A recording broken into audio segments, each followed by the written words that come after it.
জানিয়ে দিব বাংলাদেশের বর্তমান পরিস্থিতির আপডেট সংবাদগুলোর শিরোনাম ও বিস্তারিত সারসংক্ষেপ। বিশ্ব গণমাধ্যমে শেখ হাসিনার দেশ ত্যাগের খবর। এদিকে ব্রিটেনের রাজনৈতিক আশ্রয় পাননি শেখ হাসিনা।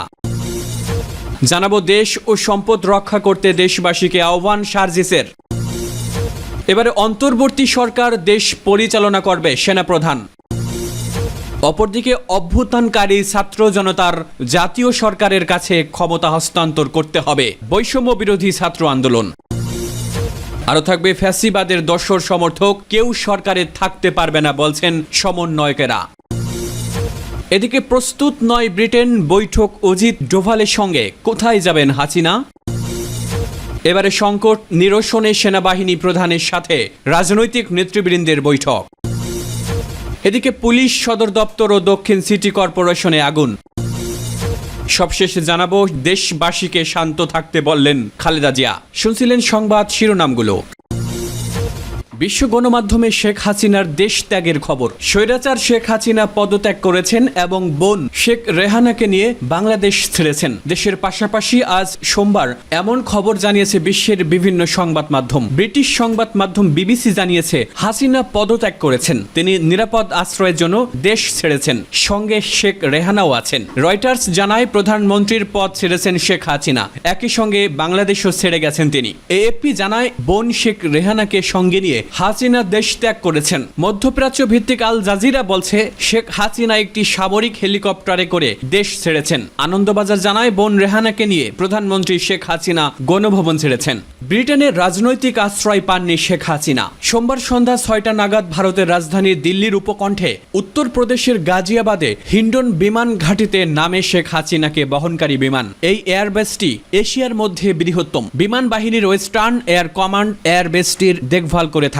একটি সূত্রের দাবি, বাংলাদেশ বিমান বাহিনীর একটি মালবাহী বিমানে শেখ হাসিনা গাজিয়াবাদে নামেন। তার সঙ্গে ছিলেন তার বোন শেখ রেহানা এবং কয়েকজন অফিসার। জল্পনা ছিল যে দিল্লি বিমানবন্দরে অবতরণ করবে শেখ হাসিনার বিমান, কিন্তু পরে জানা যায় দিল্লি আন্তর্জাতিক বিমানবন্দরে অবতরণ না করে রাজধানী লাগোয়া গাজিয়াবাদের বিমান ঘাঁটিতে অবতরণ করেছেন শেখ হাসিনা। প্রথমে শোনা গিয়েছিল সোমবার রাতেই তিনি লন্ডনে উড়াল দিতে পারেন। তারপরে জানা যায় ব্রিটেন তার রাজনৈতিক আশ্রয়ের অনুরোধ প্রত্যাখ্যান করেছে, যদিও সরকারি সূত্রে এর কোনো সমর্থন মেলেনি।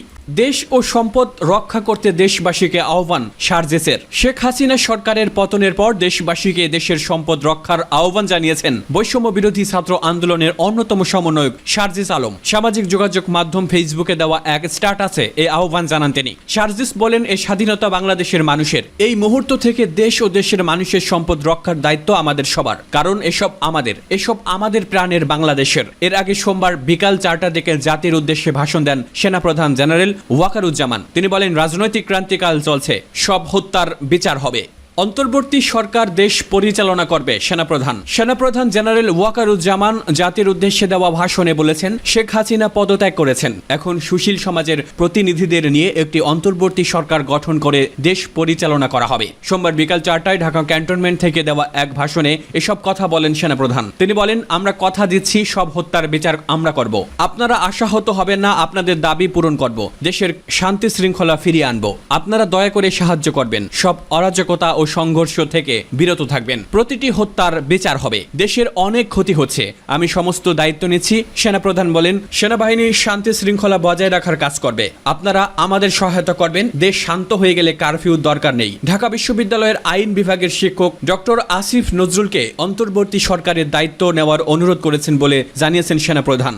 অভ্যুত্থানকারী ছাত্র জনতার জাতীয় সরকারের কাছেই ক্ষমতা হস্তান্তর করতে হবে। অন্তর্বর্তীকালীন সরকার গঠনের কথা জানিয়েছেন সেনাপ্রধান জেনারেল ওয়াকারুজ্জামান। সোমবার বিকেলে জাতির উদ্দেশ্যে দেওয়া ভাষণে তিনি একথা জানিয়েছেন। সেনাপ্রধানের এমন বক্তব্যের পর বৈষম্য বিরোধী ছাত্র আন্দোলনের পক্ষ থেকে সমন্বয়ক মোহাম্মদ নাহিদ ইসলাম ও আসিফ মাহমুদ গণমাধ্যমে একটি বার্তা পাঠিয়েছেন। এতে তারা বলেন, অভ্যুত্থানকারী ছাত্র নাগরিকদের প্রস্তাবিত অন্তর্বর্তীকালীন জাতীয় সরকারের কাছেই ক্ষমতা হস্তান্তর করতে হবে, এর বাইরে কোনো সরকার মেনে নেওয়া হবে না।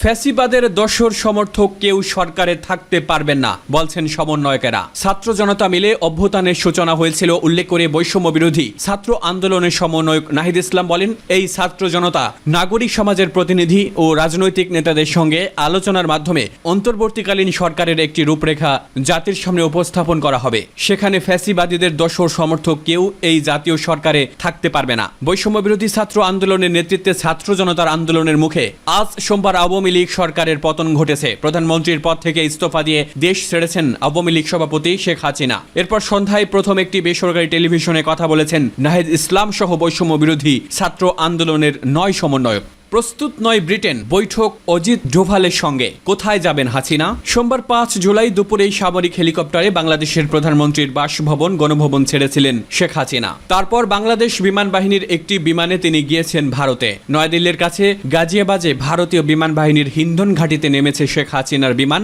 এরপর কোথায় যাবেন তিনি? সূত্রের খবর, লন্ডনে যেতে চান শেখ হাসিনা। তার বোন শেখ রেহানা ব্রিটিশ নাগরিক। তবে সংবাদ সংস্থা পিটিআই জানিয়েছে, শেখ হাসিনাকে আশ্রয় দিতে এখনই প্রস্তুত নয় ব্রিটেন। তারা জানিয়েছে, শেখ হাসিনাকে তারা এই মুহূর্তে আশ্রয় দিতে পারবে না। তাহলে কি ভারতেই থাকবেন বাংলাদেশের সদ্য প্রাক্তন প্রধানমন্ত্রী? আপাতত হিন্দন বিমান বাহিনীর ঘাঁটিতেই আছেন শেখ হাসিনা। 2-3 দিন অন্তত তিনি ভারতেই থাকবেন বলে শোনা যাচ্ছে। তিনি লন্ডন উড়ে যেতে চেয়েছিলেন, কিন্তু পরিবর্তিত পরিস্থিতিতে এখনো তিনি তার পরবর্তী পদক্ষেপ ঠিক করেননি বলে জানা গিয়েছে। তিনি এখনো পর্যন্ত ভারত সরকারের কাছে কোনো সাহায্য চাননি বলেই জানা গিয়েছে।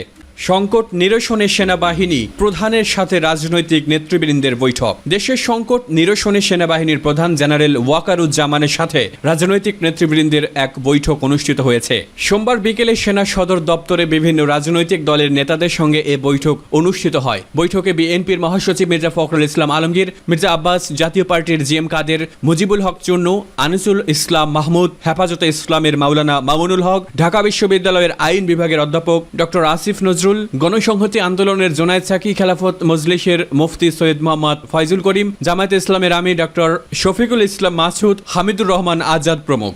পুলিশ সদর দপ্তর ও দক্ষিণ সিটি কর্পোরেশনে আগুন। রাজধানী গুলিস্তানে পুলিশ সদর দপ্তর ও দক্ষিণ সিটি কর্পোরেশনে হামলা চালিয়েছে দুর্বৃত্তরা। এ সময় 2টি ভবনে আগুন দেওয়ার ঘটনাও ঘটে। সোমবার রাতে 8:45 দিকে এসব হামলার ঘটনা ঘটে। পুলিশ সদর দপ্তরের ভেতরে থাকা এক কর্মকর্তা জানান, পুলিশ সদর দপ্তরে আগুন দেওয়া হয়েছে। দায়িত্বে থাকা পুলিশ সদস্যরা জীবন বাঁচাতে দেয়াল টপকে পালাচ্ছেন। এ সময় তিনি সেনাবাহিনীর সহযোগিতা কামনা করেছেন। তবে পুলিশ সদর দপ্তরে এই মুহূর্তে নেই আইজিপি আব্দুল্লাহ আল মামুন। দেশবাসীকে শান্ত থাকতে বললেন খালেদা জিয়া। দেশের উদ্ভূত পরিস্থিতিতে সবাইকে শান্ত থাকার আহ্বান জানিয়েছেন বিএনপি চেয়ারপারসন বেগম খালেদা জিয়া। সোমবার সন্ধ্যায় বিএনপি চেয়ারপারসনের প্রেস উইং কর্মকর্তা শামসুদ্দিন দেদার এ তথ্য জানান। এর আগে সেনাপ্রধান জেনারেল ওয়াকারুজ্জামানের সঙ্গে বৈঠক করার পর দলটির মহাসচিব মির্জা ফখরুল ইসলাম আলমগীরও দেশবাসীকে শান্ত থাকার আহ্বান জানিয়েছেন। রাজধানীর এভারকেয়ার হাসপাতালে চিকিৎসাধীন আছেন খালেদা জিয়া। গত 8 জুলাই থেকে এই হাসপাতালে চিকিৎসাধীন আছেন তিনি। 2-1 দিনের মধ্যে তার বাসায় ফেরার সম্ভাবনা রয়েছে। প্রধানমন্ত্রী শেখ হাসিনা দেশ ছাড়ার পর বিকেলে দলের নেতা ও দেশের সমাজের প্রতিনিধিদের সঙ্গে বৈঠক করেন সেনাপ্রধান। বৈঠকে বিএনপি মহাসচিব ও দলের স্থায়ী কমিটির সদস্য মির্জা আব্বাস অংশ নেন।